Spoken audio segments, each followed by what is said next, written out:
si venimos al panel de capitas, ¿con qué nombre está esto? ¿Con qué nombre está la capita del conducto? Con número 1.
Buenas noches.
Buenas noches, estimados participantes. ¿Se me oye bien? Sí, buenas noches. Buenas noches, ¿qué tal? Entonces empezamos nomás hoy día, como tenemos material que avanzar, estamos un poquito atrasados, vamos a iniciar. Para ello, hacemos un breve repaso de lo que estábamos viendo en el ejercicio de ayer. El día de ayer teníamos en la lámina, en las diapositivas, un ejemplo, el ejemplo 2 relacionado con el Standard Poor's 500 que tenemos acá en la pantalla. Teníamos que con este índice, primeramente irnos al archivo Excel, hacer una gráfica, hacer un candlestick, vamos a calcular el rendimiento, vamos a ver cómo ha ido el rendimiento en determinadas fechas, vamos a ver la varianza y finalmente vamos a estimar el VAR paramétrico. Entonces, vámonos directamente al Excel. Para ello les invito a todos ustedes a abrir sus Excel para hacer seguimiento de lo que vamos a hacer a continuación. Entonces, les decía que tenemos acá el índice con varios datos. Uno es el primer dato con el que abre el día, el valor más alto, el más bajo, el valor con el que cierra el índice y el de cierre ajustado. Finalmente, el volumen de las transacciones en cada uno de los días. Si se fijan, son días hábiles, por eso tenemos 11, 12, 13 no tenemos 14, 15 y viene el 16, 17, 18, 19, 20, 21, 22 no están y está el 23, etcétera, ¿no? Entonces son días hábiles. Lo primero que hicimos ayer es graficar el valor de cierre, es decir, la columna close, ¿no? Entonces, para ello, retomemos aquel ejercicio. Close, el valor de cierre, hacemos un gráfico de líneas y decíamos, para poder observar la parte inferior con las fechas adecuadas, hacíamos clic derecho con el ratón, seleccionábamos datos, íbamos a editar, nos íbamos a fechas y pintábamos presionando Shift Control sin soltar y la flecha hacia abajo. Con eso teníamos todas las fechas seleccionadas. Aceptar, y para ver más grande esta gráfica que nos va a permitir analizar el comportamiento, botón derecho del mouse sobre la gráfica, mover gráfico y a una hoja nueva, gráfico 1. Hasta ahí estuvimos el día de ayer. Entonces, estábamos haciendo, o anteayer, ¿no? Estábamos haciendo anteayer una explicación con relación a estas caídas del índice de Standard & Poor's. Y la primera, la más fuerte que vemos, hay una más antes, pero la más fuerte es esta caída del año 2008, que es en la crisis financiera internacional. Entonces, en este momento, todas las empresas registradas según su ponderación en estas 500 más grandes de Estados Unidos tuvieron serios problemas financieros y económicos, cayeron y si ustedes se fijan, pasó mucho tiempo hasta antes de que volviese el índice a estar en el mismo nivel anterior. Más o menos el año 2013, en enero, volvió a estar en el nivel que tenía en el año 2007, ¿no? Que fue cuando alcanzó ese máximo y empezó a caer, más o menos en septiembre. Entonces, si contamos 2 años, tenemos 2007, 8, 9, 10, 11, 12, 13. Casi 6 años tardó la economía de Estados Unidos en recuperar en cuanto a este índice sus empresas más grandes.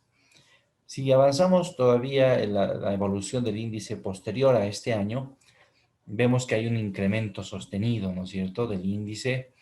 Y actualmente la crisis del coronavirus la tenemos graficada en la última parte, donde el valor más alto se encuentra en este punto que estoy pinchando con el mouse, el 21 de febrero de 2020.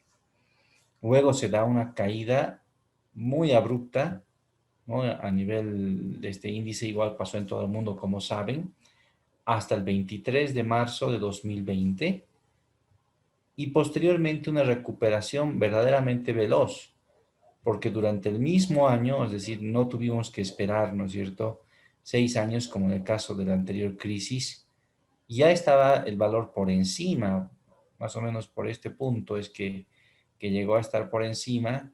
Estamos hablando de el mes de octubre de este año. Posteriormente hubo algunas caídas y subidas, pero ya estamos en los niveles observados antes de la crisis. Entonces, durante estos últimos 10 meses ha habido, por lo menos a nivel financiero en Estados Unidos, si ustedes han podido tal vez en algún momento escuchar o ver las noticias en Bloomberg, que hace el seguimiento, una discusión de si esta crisis del coronavirus iba a tener una forma de B, decían, una forma de U o una forma de L.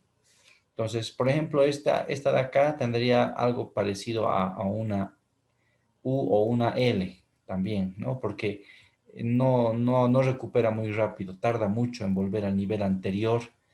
Y podríamos decir también que es como una L porque es como que baja y está recto abajo, no hay un incremento hasta estar en el mismo nivel inicial, particularmente en esta parte que estoy mostrando con el mouse. Y en el caso de la situación actual, podemos observar que en realidad ha sido una forma de B, porque la recuperación ha sido muy veloz. Actualmente no solamente Estados Unidos tiene esta situación, está mucho mejor China, que ya este último trimestre ha tenido un crecimiento positivo de su Producto Interno Bruto. ¿no? Entonces, en Estados Unidos se habla de una dislocación, se ha separado el comportamiento del sector real, del sector financiero, porque en el sector financiero vemos este comportamiento donde está todo bien, ¿no? Ha recuperado ya el sector financiero, pero el sector real todavía presenta serios problemas. En Estados Unidos siguen las tasas de desempleo relativamente altas, el Producto Interno Bruto todavía no está creciendo, entonces todavía están en problemas en el sector real, pero en el sector financiero está mucho mejor. ¿Por qué se da esta situación? En la crisis financiera internacional del 2008, la Fed, que es el Banco Central de los Estados Unidos, no actuó de forma tan rápida como lo hizo ahora, ¿no? En aquel momento se probaron varias políticas monetarias y de estímulo, pero no fueron inmediatas, tenían que pasar por aprobación a través del Congreso, y el Congreso es lento, ¿no? Como en cualquier país. Una vez que se lo iban logrando estas metas, se iba mitigando la caída financiera, pero de todas formas duró mucho tiempo. En la crisis actual, la Fed actuó de inmediato, desde el principio. Por ejemplo, el encaje legal lo bajaron al 0%. No pide la Fed encaje legal de una, ¿no? O sea, bajaron a 0%, inyectaron recursos. Entonces, es de esa forma que el sector financiero se mantiene estable. Y la pregunta es si beneficia esto a todos los hogares de Estados Unidos, ¿no? En algún momento también ha habido ese debate en cuanto a si esto está beneficiando a todos los hogares de Estados Unidos o solamente a los hogares más ricos, ¿no? Que son los que generalmente tienen inversiones en títulos como el Standard & Poor's. Entonces, lo que vamos a hacer a continuación es ver herramientas a través de la varianza y el valor en riesgo que nos permitan evaluar este comportamiento, cuánto riesgo existe, considerando que este es un índice el cual persiguen muchos fondos de inversión en los Estados Unidos, y uno podría estar invirtiendo ahí, o también podríamos imaginar que esta es una acción particular, unos precios de determinada acción. Lastimosamente en nuestro país no hay tanta transacción en nuestro mercado de valores, ¿no? Entonces, si bien se pueden armar series, pero no con el detalle que tiene Estados Unidos. Estamos muy lejos todavía de alcanzar esto. De todas formas, como les dije, Bolivia, como bolivianos y cualquier persona del mundo, tiene la posibilidad de entrar a negociar a este mercado. Muchos no lo hacen porque si no conoces de algo puedes perderlo todo, ¿no? Entonces, pero para poder iniciar, digamos, nuestra experiencia en lo que es el mercado de valores, y si entramos a esta dinámica, es importante conocer las herramientas. Además de ser una acción, esta serie también podría ser el comportamiento de un tipo de cambio de cierta moneda. Entonces también se transan en el mercado de valores a nivel mundial monedas, ¿no es cierto?, de diferentes países, que también tienen bastante volatilidad y se hace bastante especulación, y se podrían obtener ganancias o pérdidas mediante el tener en posesión las monedas, por ejemplo, de distintos países. Pero bueno, vamos a ver en el caso de Standard & Poor's lo que nos da como orden en la diapositiva. Dice, primeramente, grafiquemos, identifiquemos los periodos en los que se observan caídas importantes y crecimientos importantes. Ya vimos las caídas. Los crecimientos importantes diríamos que están desde que salen de la crisis financiera a finales del año 2009. Ha habido un crecimiento sostenido hasta el 2014 a mediados, donde hay una ralentización relativa y vuelve a emprender, ¿no es cierto?, un crecimiento importante el índice. Eso en el último periodo. Antes de la crisis financiera del 2009 y 2008, también hay un crecimiento importante desde el 2002 del índice, ¿no? Entonces, en ese periodo fue el periodo de formación de la burbuja. Entonces, había un crecimiento también de burbuja con tasas de interés que eran cada vez más bajas. En el contexto actual, las tasas de interés también están muy bajas, como lo habíamos visto hace 2 días, están básicamente en cero, y las tasas reales están en negativas en los títulos libres de riesgo, ¿no? Es decir, los bonos del Tesoro de Estados Unidos, y también los títulos de la Fed. Sin embargo, siempre hay un spread por riesgo, es decir, un premio por riesgo es decir, que las tasas de interés de otro tipo de títulos todavía es positiva, ¿no? Ese es el comportamiento que vemos ahora y esa es la dinámica de crecimiento y periodos de crisis. Entonces diríamos, identificamos como periodo de crisis importante la crisis financiera de 2008 y la crisis actual del coronavirus. Dos periodos de crisis fuertes, ¿no? Hay otras caídas, pero estas son las más grandes y las más relevantes. Bien, ya hemos cumplido con eso el punto 1 y decimos, realiza una gráfica candlestick del índice e interprete la misma. Y nos sugieren considerar el periodo entre el 1 de agosto del 2020, es decir, este año nada más, y el 8 de octubre de 2020. Entonces, vayamos a la gráfica candlestick, para eso nos vamos al Excel. Seleccionamos, pintamos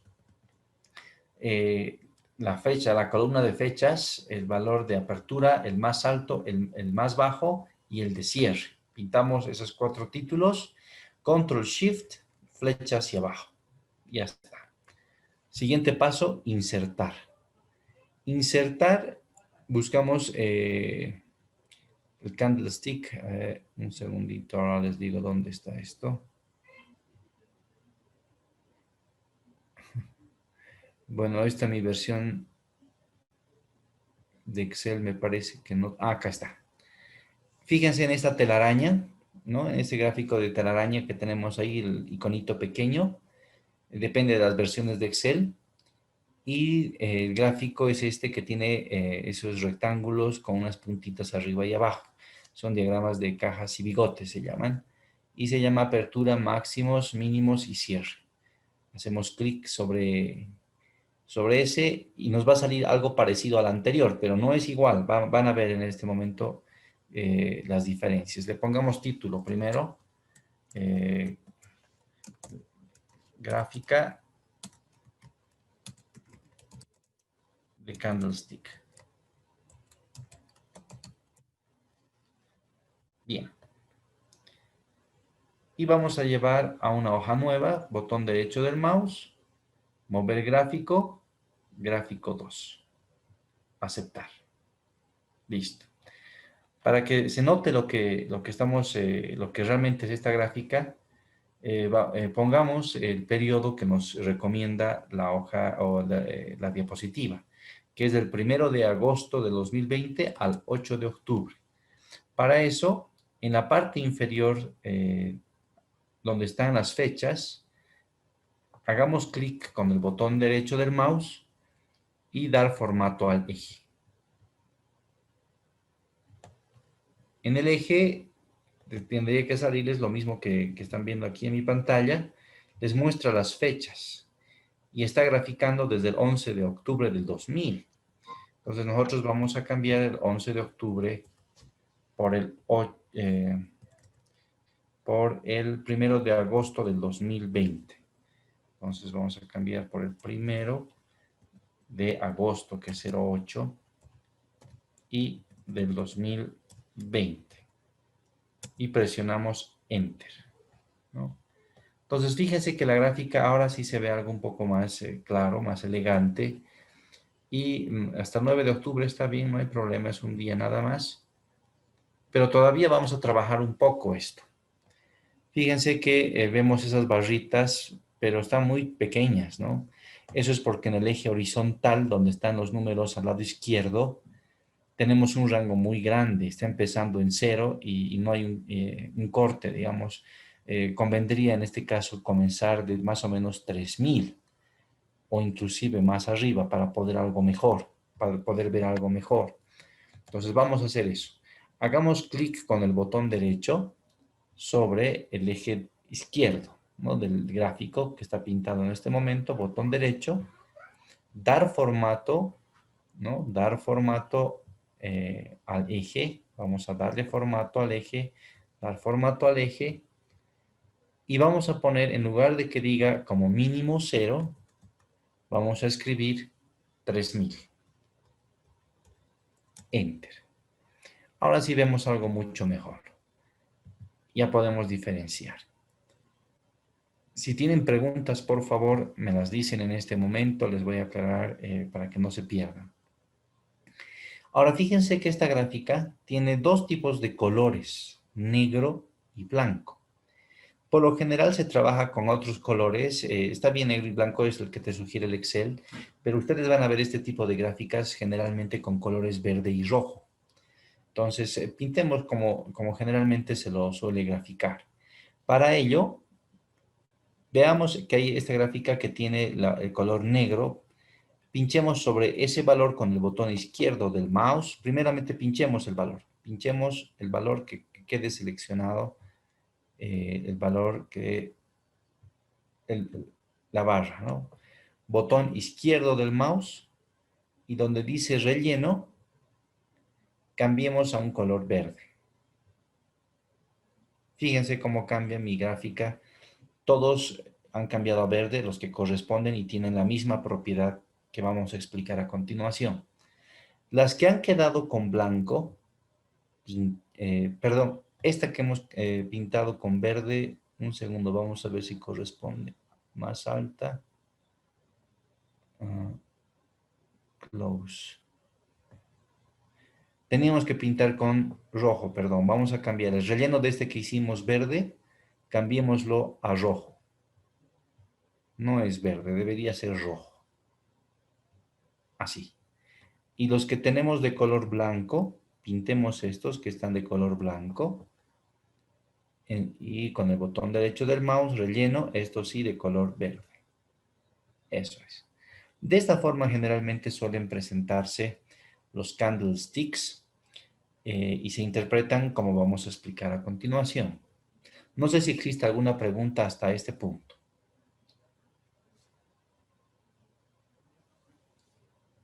Bien, si no existen preguntas, entonces vayamos a la explicación. ¿Cómo se interpreta esta gráfica? Fíjense que en la gráfica tenemos 4 partes. En la punta inferior, no en todos los casos hay esta punta inferior, a veces es bien largo esto, en otros casos muy cortito, ¿no? Entonces le vamos a llamar esta punta inferior. La punta superior no tienen todos, pero si está completa la gráfica en función de los datos, debería tener la punta superior. Y tenemos también la parte interna que está sombreada, la parte inferior y la parte superior. Para ver un poco más grande, inclusive, fíjense, podríamos cambiar las dimensiones del lado izquierdo del Excel. Podríamos empezar, ¿qué les parece? En 3200 y que acabe en 3600, para que así podamos ver mucho mejor.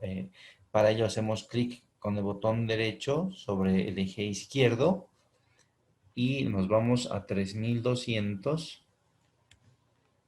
3200 y el otro pongamos 3600. Con eso vamos a verlo mucho mejor. Bien, ahora sí. Con esto entonces, teniendo en cuenta esto, vamos a ir a la interpretación de la gráfica. Todas las barras que están de color rojo son aquellos días en los cuales el precio con el cual abre las negociaciones este activo es mayor que el precio con el que cierra. Es decir, en la mañana, digamos, vendieron el activo, la primera venta, por dar un número en 100. Y al atardecer, la última venta tenía un valor de 90. Entonces, el precio del activo cayó durante el día. Empieza bien y acaba mal, digamos, ¿no? Entonces, cuando ocurre esa situación, las barras se pintan de color rojo. Ustedes pueden comprobarlo si pasan su mouse en la parte superior y les dice serie, como me sale a mí, high, ¿no es cierto? Es la parte más alta. Pero un poquito más abajo, a veces hay dificultad en que salga en el Excel. Vámonos al de abajo mejor entonces. Este de arriba está confundiéndose con el punto más alto. Vámonos en la parte de abajo. Fíjense, dice close. Es decir, es el precio con el que cierra la última venta del activo. La de arriba es el precio con el que abre la primera venta del activo. Y la parte de abajo con el que cierra. Eso en cuanto a la parte que está sombreada. Ahora hablemos de la parte que no está sombreada, es decir, la parte que tiene como alfileres, ¿no es cierto? Arriba y abajo, la parte más alta. En esta gráfica que estábamos analizando, en esa barra no tiene la parte superior. Les voy a explicar por qué en un momento. En la siguiente sí tiene. En este igual, abre en este precio, open, ¿no es cierto? Ahora sí nos sale ahí, open, y close, cierra en 34.26, ¿no? Pero, ¿qué significa el punto superior de esa línea como un alfiler, digamos, ¿no? La parte superior es el precio más alto al cual llegó durante el día. Y la parte inferior del alfiler es el precio más bajo al que alcanzó en ese día en las negociaciones. Entonces, si analizamos, a ver, este día está de color rojo, por lo cual el precio de apertura es mayor que el precio de cierre. Bien, eso por un lado. Entonces, el precio del día abrió en 34.53 o 3.453. Esto es un índice, pero digamos que fuera un activo dólares, pónganle. 3.453 dólares fue el primer precio en el día. Luego, durante el día, ¿no? El precio osciló. Tuvo en algún momento un valor muy alto, digamos, como el que está acá, a 3.479, y en algún momento también tuvo un valor muy bajo, 3.349. Bajó, pero al final se recuperó y cerró en 3.426. Eso es lo que ha ocurrido este día de negociación. Este candlestick, existe una metodología para entender esto. Hay varios libros que se han escrito. Trata de recoger, es una metodología que viene de Japón, se le llama también velas japonesas, ese es el otro nombre de esta gráfica, velas japonesas, que trata de determinar la psicología que está detrás de las negociaciones de la bolsa. Entonces se usa ampliamente esto para el análisis de los precios, es una metodología más para la predicción. Les voy a dar un ejemplo, cómo ayuda a predecir, ¿no? Por ejemplo, algo sencillo, porque existen N reglas.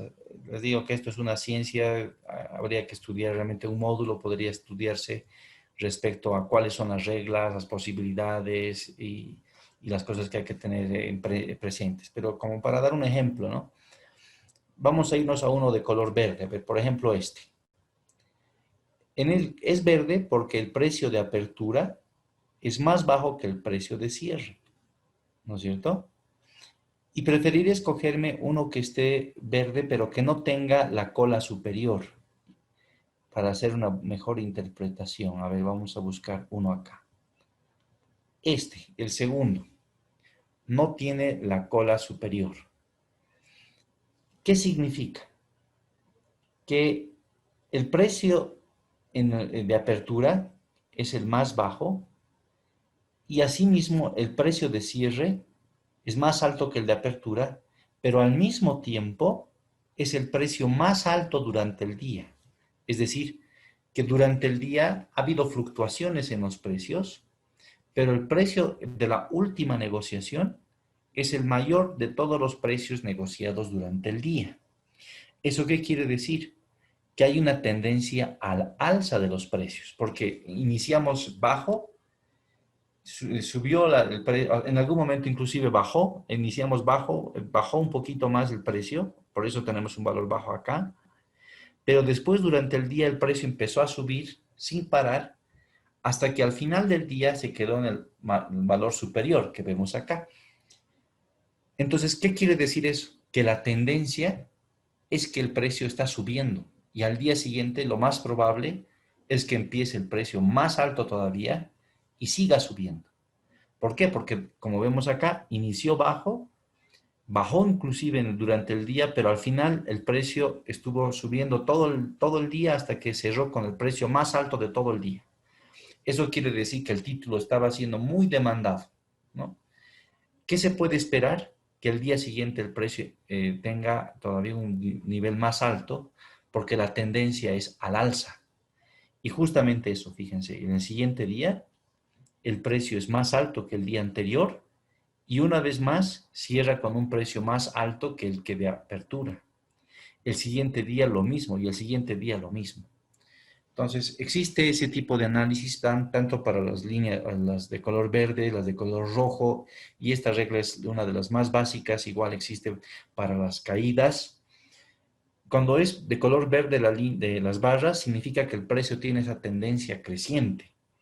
Entonces, que cerró más alto que lo que abrió y que el día siguiente es posible que siga subiendo.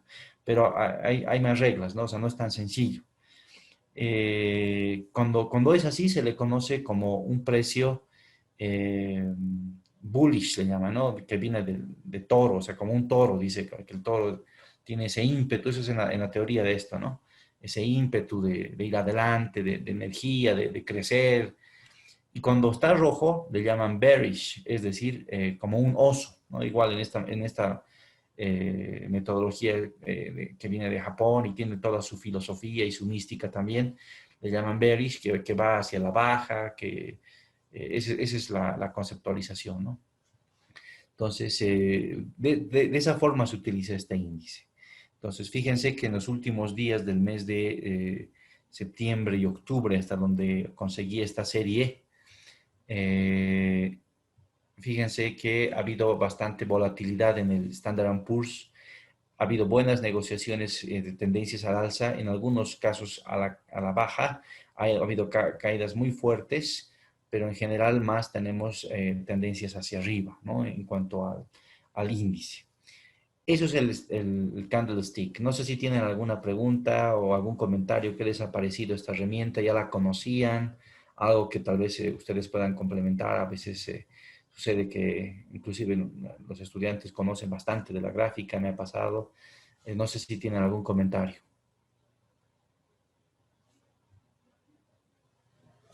Si lo han entendido, no lo han entendido. Disculpe, cuando en la gráfica aparece la barra toda roja Sí. y con sus puntas, ¿eso cómo podemos entender? Porque día antes está verde y día después está verde. Ah, ya. Antes y después. ¿Cuál es tu nombre, perdón? Vladimir Saconeta, estoy hablando de la fecha 11 de agosto.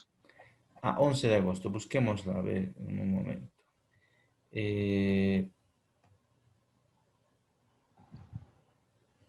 Estamos acá. Este rojo, ¿no es cierto? Sí. ¿Cómo se interpreta? Entonces, Vladimir. En este caso, el precio de apertura es el que está arriba. El que estoy mostrando en este momento. No sé si es que se mira cuando muevo el puntero del mouse. ¿Ustedes pueden mirar? Sí, 3.370 el valor de la apertura, dice, ¿no? Ese es el valor de la Otra. apertura. Durante el día, el precio subió.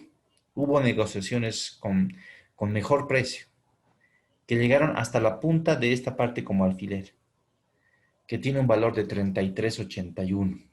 ¿Ya? Entonces, durante el día hubo buenos precios.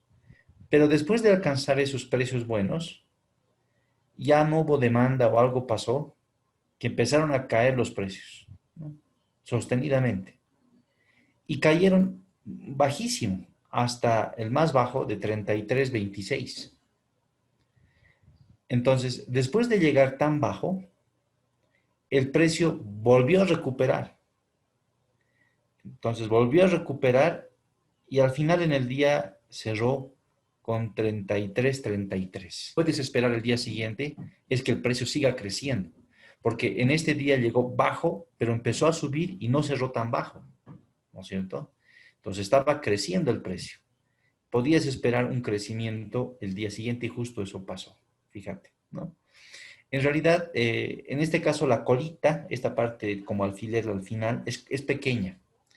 Esa conclusión que te hago, esta regla es correcta, pero generalmente se la hace cuando esta cola es más grande, como por ejemplo en esta otra, Fíjate, ¿no? La cola es muy grande, ha caído fuerte el precio, pero al final se estaba recuperando.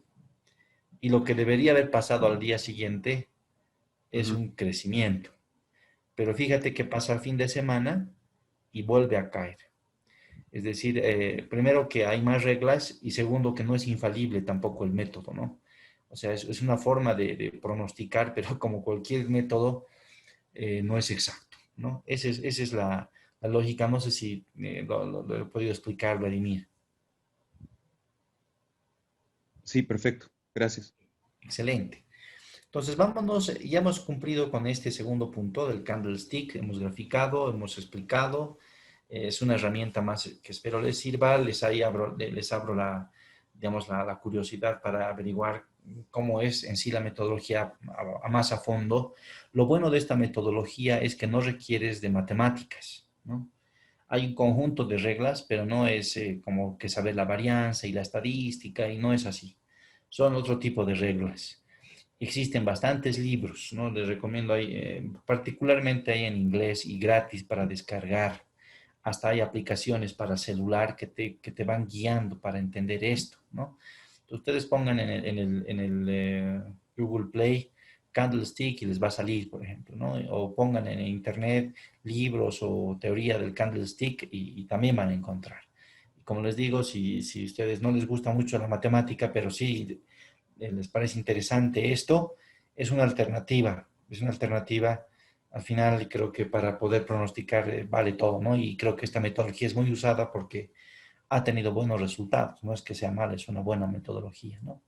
Bien, pasamos entonces al punto 3, donde nos dice calcule el rendimiento diario del índice.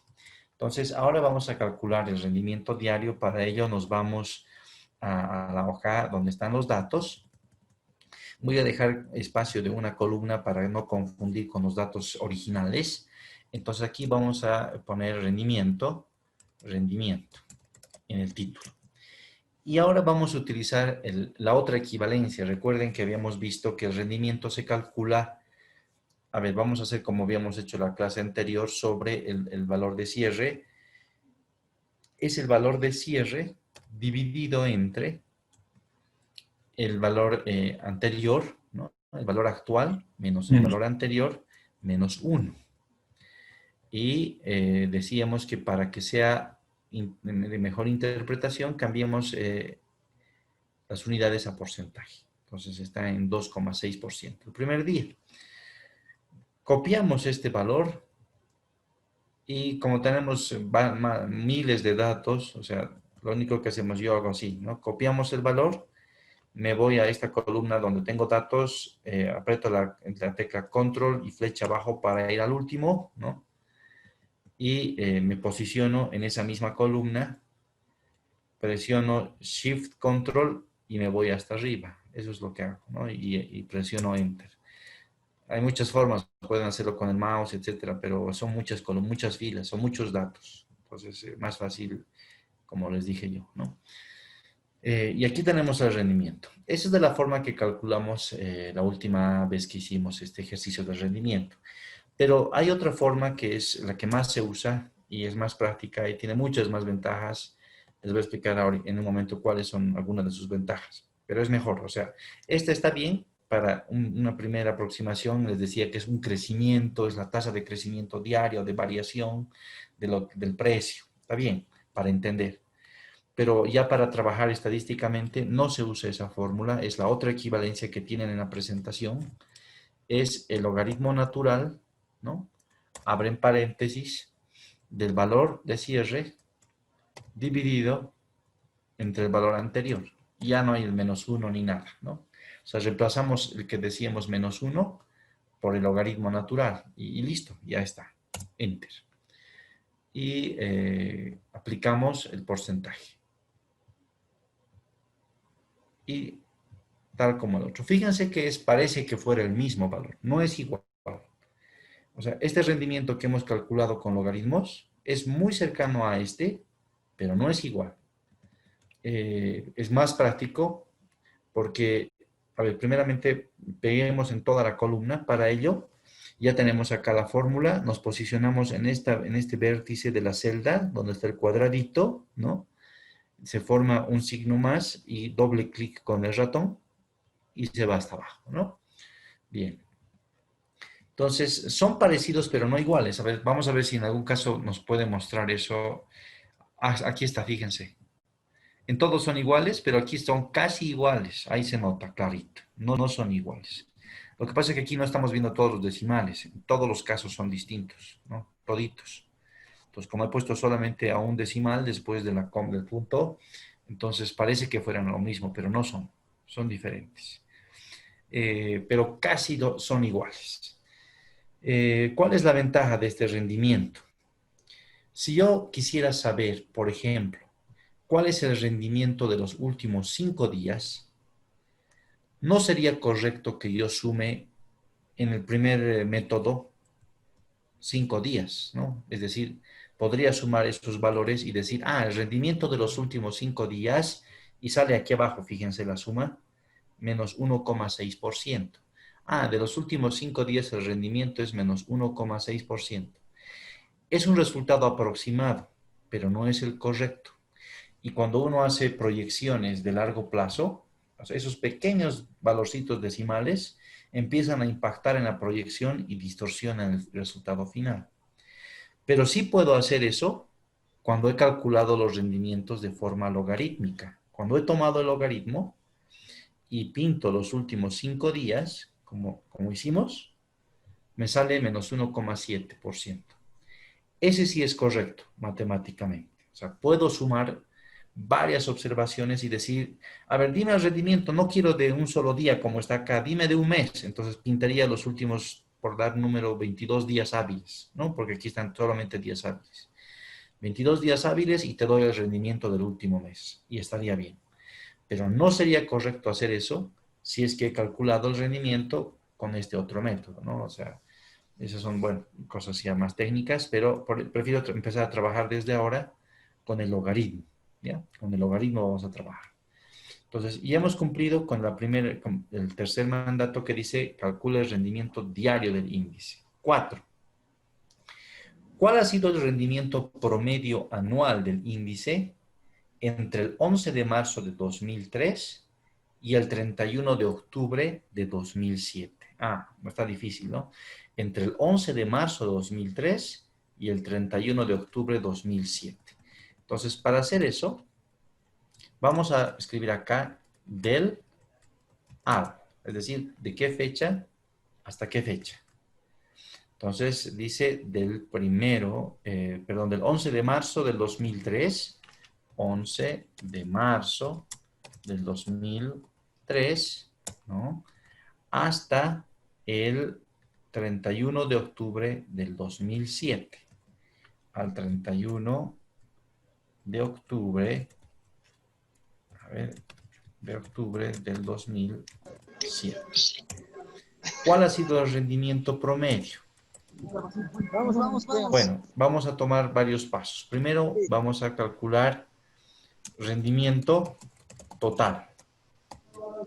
En un segundo paso, número de observaciones. Y en un tercer paso, el rendimiento promedio. ¿No? El rendimiento promedio. Bien. ¿Cómo lo hacemos?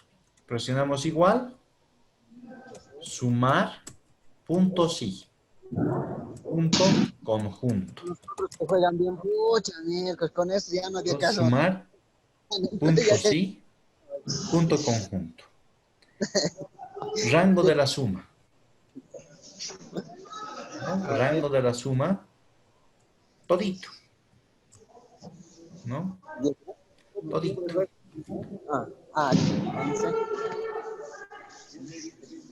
A ver, un segundo. Aquí hay... perdón. Rango de la suma, perdón, está bien, todito. Presionamos F4 o si quieren también directamente hacen con su teclado. Ponen el signo de pesos, ¿no? No. Pesos. Igual, con F4 es lo mismo. Rango de criterios. Perfecto. Entonces, para eso, coma, punto y coma en el caso de mi computador. Fíjense acá, estamos guiándonos con esta parte. En mi computador, para separar, es punto y coma. Eso depende de cada computador. Algunos están con coma, otros están con el pipeline.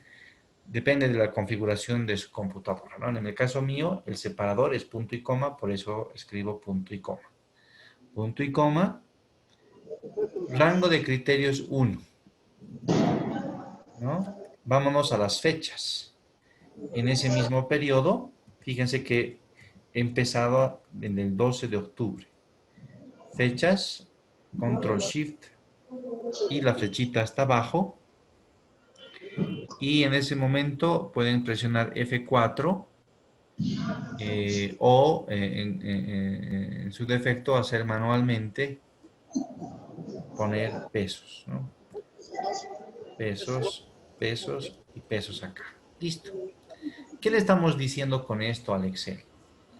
Vas a sumar, le estamos diciendo, todos los rendimientos que están en la columna J, desde la fila 3 hasta la fila 5032. Vas a sumar toditos. Pero los valores que sumes tienen que cumplir un criterio o varios criterios. En este caso le vamos a dar varios criterios. Criterios, pero ¿qué clase de criterios? Los criterios vienen dados por las fechas. Entonces, por eso hemos pintado después la columna A. Entonces, le decimos, queremos que sumes siempre que estos datos estén en determinadas fechas. Eso le estamos diciendo. ¿Cuáles fechas? ¿No? ¿Cuáles fechas? Entonces, punto y coma. Punto y coma. En este momento le vamos a decir cuáles fechas. Siempre y cuando, entonces vámonos a la parte superior donde estamos escribiendo la fórmula. Habíamos dicho que empiecen en el 11 de marzo de 2003. ¿No es cierto? Siempre que, entonces, los valores de la columna fechas sean mayores o iguales que, ¿no? O sea, tiene que ser mayores o iguales que el 11 de marzo del 2003. Entonces, mayores o iguales que, a continuación, el símbolo de, le dicen en inglés I, ¿no es cierto? Eso usan para decir I. Está en el número 5, presionando la tecla Shift. Entonces, mayores o iguales que esta fecha, ¿no? Entonces, vamos a sumar todos los rendimientos que tengan asociada la fecha que sea mayor o igual al 11 de marzo del 2003. Perfecto, ¿no? Y en este caso vamos a fijar, pero solamente vamos a fijar la letra L, no el número 4. Entonces, delante de la L escribo pesos, ¿no? No el número 4, solamente la letra L. Bien. Ahora, el segundo criterio, punto y coma, ¿no? En mi computadora, como les dije, punto y coma separa, depende de las computadoras. Otra vez seleccionamos el mismo rango de fechas, el mismo. Shift, Control, flecha hacia abajo, ¿no? Y lo fijamos. Yo estoy haciendo manualmente porque tengo aquí un problema con esta laptop. No están bien sus teclas de F4, ¿no? Pero si ustedes presionan F4 y está bien su ordenador, se los va a fijar automáticamente. Fijamos estos valores. Nos vamos al final. Punto y coma. Y le decimos. Perdón, Hay un sonido, ¿no es cierto? José Tola es el que está con su micrófono prendido y creo que está en otras actividades y está perjudicando. Excelente. Exacto. José, por favor, te pedimos, por favor, desactivar tu micrófono. José Tola, ¿no? Exacto. Ahora estamos viendo. Parece que no está en la clase. Dice pues No sé que si se lo puede desactivar. desde acá, pero 12 crías. a ver. 12 crías. ¿Y de los 12? Ha muerto la mamá. Sí. Qué problema. A ver, en un momento me voy a comunicar entonces con la No, persona del módulo. Perdón de los... que le moleste. Lo que pasa es que como está prendido el micrófono de José, cuando veamos el video solamente vamos a ver la foto con lo que esté el perfil de José. No vamos a poder ver la explicación, los cuadros, nada. ¿A qué problema? ¿Nadie conoce a José? ¿No le pueden llamar? No, a menos que se comunique con la unidad virtual y él yo creo que puede silenciar a José para evitar ese ruido que está haciendo. Ya, a ver, creo que nadie de la unidad virtual nos está monitoreando. A ver, espéreme un segundito, por favor.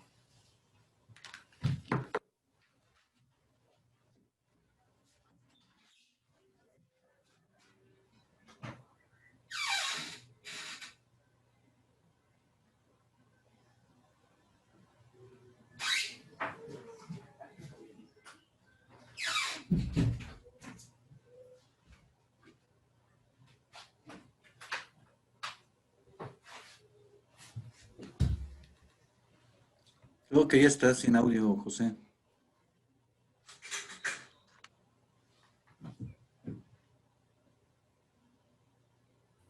Sí, ya está silenciado. Sí, no, ya está silenciado, creo.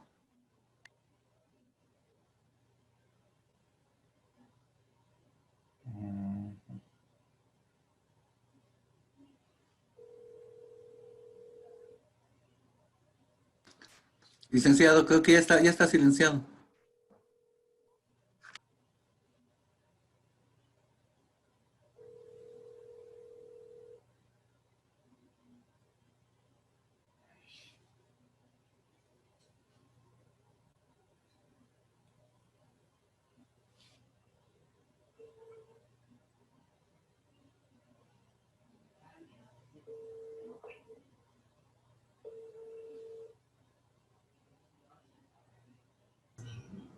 Licenciado, buenas noches.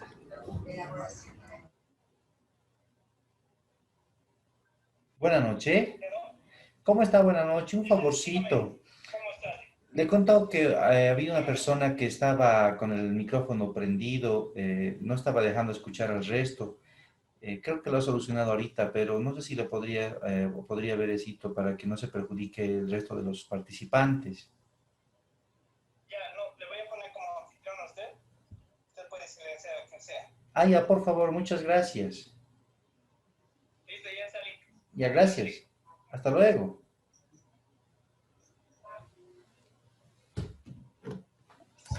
Licenciado, buenas noches, muy buenas noches. Ahora sí, compañeros. Licenciado, ¿me escuchan? Ah, buenas noches, ¿cómo está? Ahora sí. Licenciado, buenas noches a todos. Lo que pasa es que Buenas teníamos noches. una persona que tenía el micrófono prendido. Ah, ya. Entonces ya me pusieron como anfitrión. Parece que ya los puedo silenciar si es que pasara eso. Qué bueno, ¿se acuerda quién era, no? Creo que era José Tola. José me Tola. parece. Ah, ya, no se preocupe, yo le voy a mandar un mensaje interno. Está bien, Muchas licenciado. gracias. Muchas De nada, gracias. gracias a usted. Hasta luego. Ahora sí, hasta acá, ¿no? Entonces, fíjense, una vez más les explico esta fórmula que ya está escrita. Lo que hace esta fórmula es tomar varios criterios para sumar. Es decir, dice, vamos a sumar todos los rendimientos siempre y cuando esos rendimientos estén en determinadas fechas. No solo se puede usar esta fórmula para fechas, es decir, o sea, N cosas que podrían usar. O sea, vamos a comparar lo que está pintado con azul con lo pintado con rojo. Y en este caso los rojos son fechas, ¿no? Entonces dice, vas a sumar lo que está con azul siempre y cuando la parte roja sea mayor o igual a lo que tenemos en L4, que está de color lila, que son la fecha inicial, ¿no? Entonces, mayor o igual a esa fecha, sumas. Primer criterio. Segundo criterio, lo mismo, con las mismas fechas, pero ahora que estas fechas, y otra vez escribimos, ¿no es cierto?, comillas, como en el anterior caso, en este caso ya tendrían que ser menores o iguales, ¿no? O sea, menores a esta fecha y mayores a la primera. Menores o iguales a I, ¿no? El símbolo I. Y pinchamos sobre M.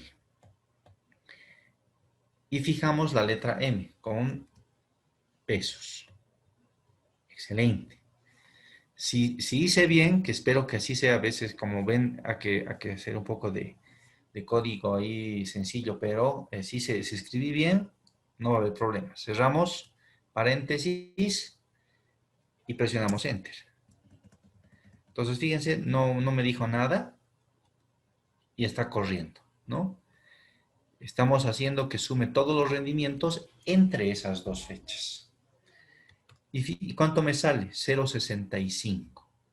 ¿Qué significa el 0,65? Que el rendimiento durante esas dos fechas, que son ¿cuánto tiempo? A ver, estamos hablando de 2003 al 2007, son como 4 años. El rendimiento total acumulado es del 65%.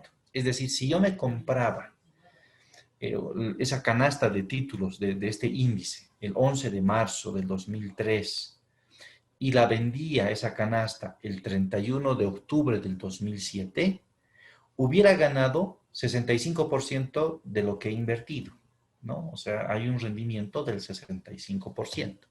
Y si quieren, podemos poner en porcentajes para tenerlo también mucho más claro, 65%. Pero no me han pedido en el ejercicio cuánto es el rendimiento total.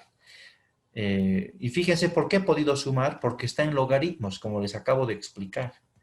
No podría ser, sería incorrecto matemáticamente si yo en lugar de utilizar esta columna, utilizase la primera. Eso no estaría bien estadísticamente. Y esas son generalmente preguntas de examen, digamos, por lo menos cuando me ha tocado hacer exámenes para ingreso a ciertos cargos. He trabajado, ¿no?, en este tipo de cuestionarios y se hacían las preguntas y casi todos caen, como que decir, en la trampa, ¿no? Casi todos caen en la trampa y creen que pueden usar cualquiera de los dos de forma indistinta. Y eso es lo mismo que se aplica en matemática financiera, es la misma regla, ¿no? Cuando vemos interés simple, interés compuesto, etc. Bien, ahora hagamos lo mismo, pero hay una fórmula que viene para el número de observaciones. Contar, punto sí, punto conjunto. Y si abren el paréntesis, les va guiando, ¿no es cierto?, cómo tienen que hacer.